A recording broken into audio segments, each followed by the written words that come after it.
Hi everyone, it's Penny Black and Jill Foster here for day 4 in this week-long Winter Wonderland video series featuring Penny Black's newest scenic stamps.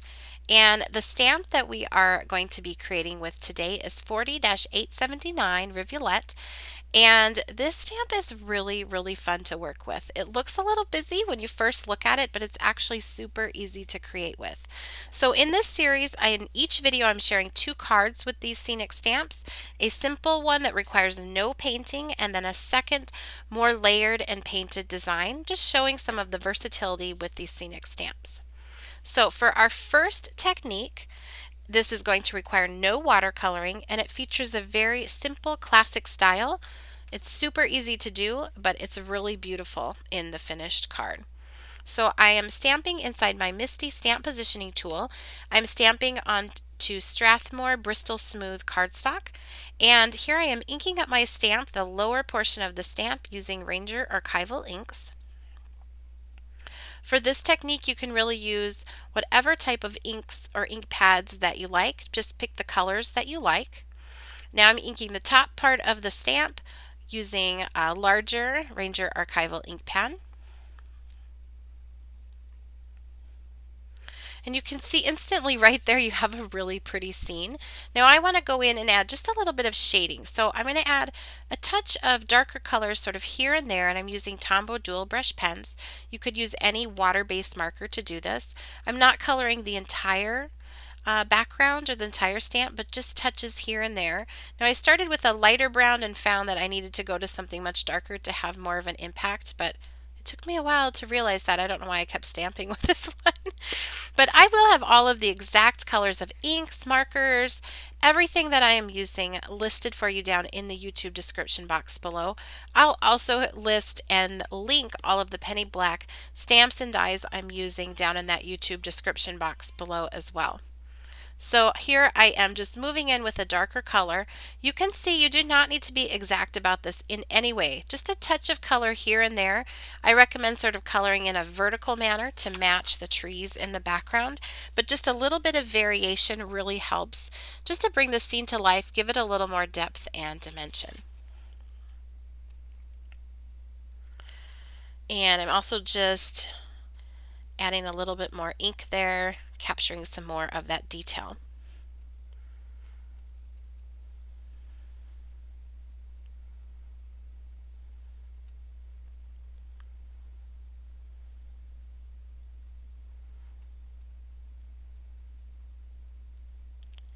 And then, let's see what I'm doing. Oh, I added just a little touch of orange ink actually onto the stamp to warm up those tree trunks. Now, to finish off the card, as I've done in the previous videos this week, I'm using the Stitch Circle Creative Die Set. Along with, I've grabbed the Harmony with Nature creative die. This is a really great one if you like to do scenic stamping and like to add some touches to it, layered on top with dies. And then a sentiment from the Jolly Snippets stamp set. And I layered in that deer, which I think really adds to the depth and dimension of the scene. And then I layered that circle die over the top, so I had just my favorite part peeking through from the stamping. So next up we will do the second technique. This adds some watercoloring and stamp layering, gives it kind of an artsy look, but it is still very doable. So I'm actually starting with this one, with this tree, 40-714 Before the Snow, a gorgeous tree if you like to create scenic cards. This one is so fun to work with. I'm still stamping onto the Strathmore smooth paper. I find this paper is great for blending the color after you stamp, and it's so smooth it really captured the details as well. I'm inking up the tree now with Distress inks. I wanted to choose both water-soluble ink pads and markers for this because I am going to blend things with water and a paintbrush after I stamp it. So I've stamped this onto my paper, and now I have a paintbrush and just a little cup of water there. I dip my paintbrush in the water, dab it off on a paper towel before coming to the paper, and then I just kind of press it onto where I have stamped. I try to follow sort of the lines of those branches as they move out of the tree, and you can see this instantly looks like a hand-painted, hand watercolored tree. Now I'm going to stamp this again onto Eclipse masking paper.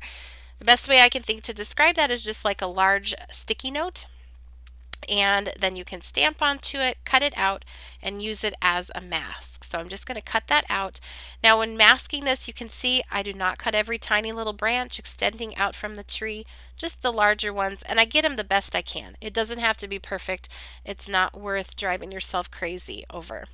So now here is our scenic stamp from the first card, and I am layering that over the top of my paper and that tree, which has the mask on it. Now I did put a little piece of double-sided tape underneath my panel there so that it didn't move in the MISTI and the magnets would not get in the way. And here I'm just taking forever to line this up. I don't know why this was so difficult for me, but here we go. So now I am inking this with my Distress inks. Again, using that water-soluble ink so I can go in and blend it with my paintbrush and some water. I'm working section by section. I'm going to stamp it a couple of times. When you have a mask there, it kind of adds a little paper layer, so sometimes you need to stamp a couple of times. I'm going to clean that off and then add just a little bit of that orange color. I think that for some reason stamping that orange over the brown, it just really warms up things when you start to go to blend that. And I have my paintbrush dipped in the water, dabbed off on the paper towel, and then I am just going over some of those tree trunks, the main ones. And it is okay if when you put that paint on, it starts to bleed and blend and it starts to get blurry. In the end, I think that adds to the really magical sort of ambiance of this scene in the background. So with this stamp, don't worry, things don't need to look perfect. Things that can look a little chaotic in the background, loose, open blending. So sometimes stamps like these can look like, oh my gosh, there's so much detail, I'm going to have to get it perfect. And in the end, they're actually sometimes the most forgiving stamps because you can't tell if something is supposed to be there or if it wasn't there in the beginning.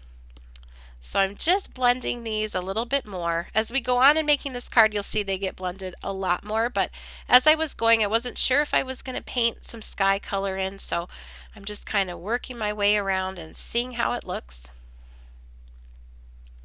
I haven't moved the paper or the stamp because I want to stamp the bottom, which I'm doing now with another Distress ink. Again, the exact colors are listed down in the YouTube box below, the description box below. And I'm adding a little darker color on top of that in just a few sections for some variation.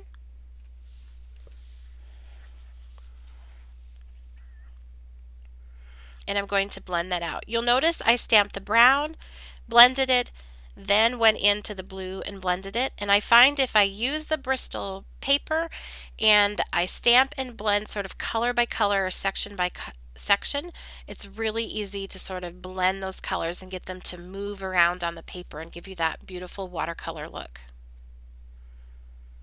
I'm going to remove that mask and reveal below. Then I am going to go in, I just pressed my Distress ink onto this old acrylic block and I just picked up some of that with water and I'm blending that onto the ground there just to kind of ground that tree.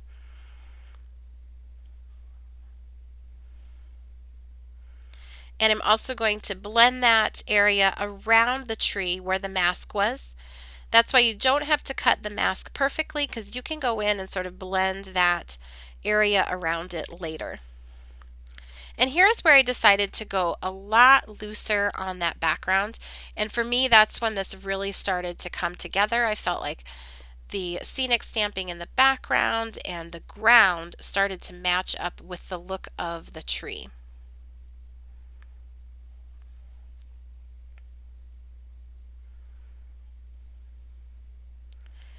Again, I'm just pressing those colors that I used down on the bottom of the scene onto my acrylic block and then picking them up with water on my paintbrush and then painting them onto the sky.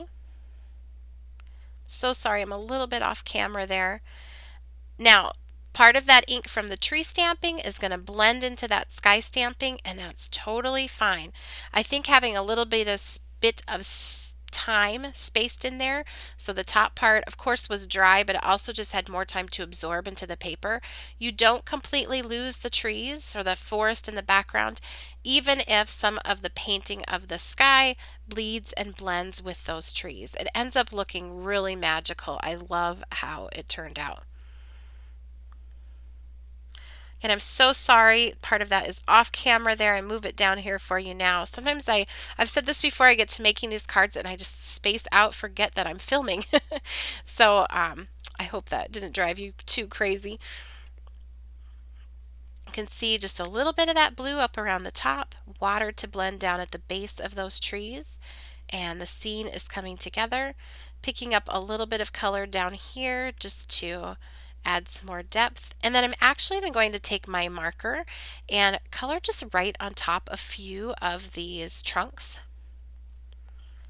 just to darken them up, using just a very light sweeping touch as I do that.